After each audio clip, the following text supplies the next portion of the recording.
Hi, my name is Kate O'Donoghue, and on behalf of Group 31, I would like to welcome you to our presentation for Proudly Made in Africa. I will be talking to you about how Proudly Made in Africa can establish Safari Lounge coffee into new international markets. Safari Lounge is currently being sold within Kenya in the local markets, in airports, and within hotels and lodges.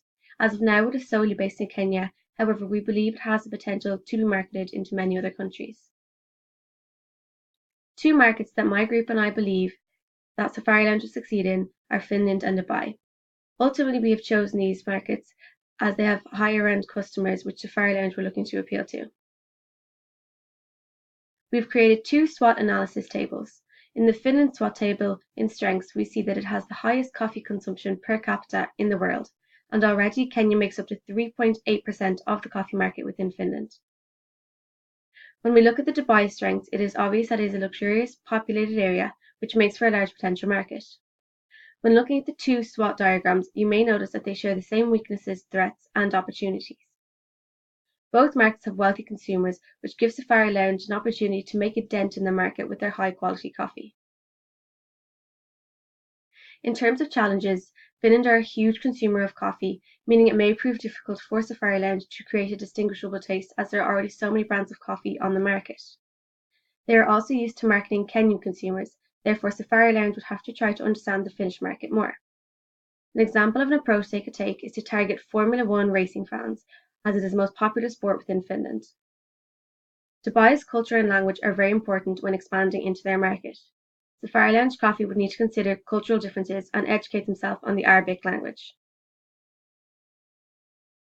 A main competitor for Finland would be Paulig. They import 89% of Finland's coffee per year. The main competitor for Dubai would be Raw Coffee Company.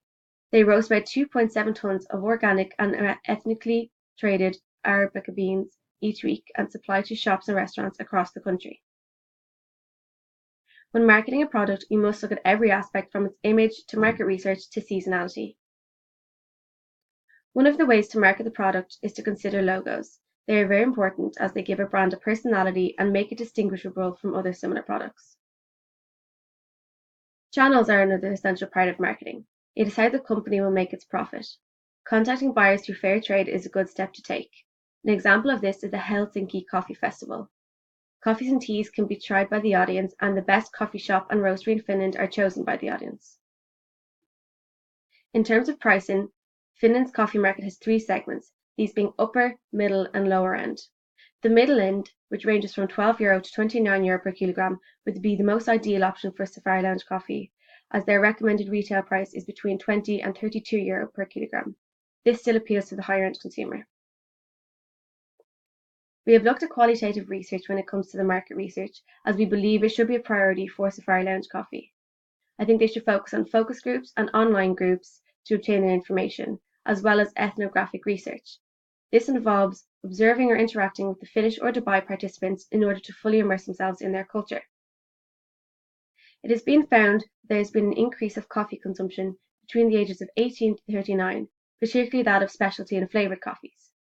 As Safari Lounge coffee is a specialty coffee, they could market this age demographic, such as university students or people who are constantly developing their careers. The main brands in Finland and Dubai use social media to promote their products. It is a huge factor to consider. Earlier we spoke about a competitor in Finland named Paulig. This company have a Facebook, Twitter, and Instagram page. Safari Lounge Coffee should engage in social media to make their brand known in order to compete successfully in this market. Seasonality must also be considered.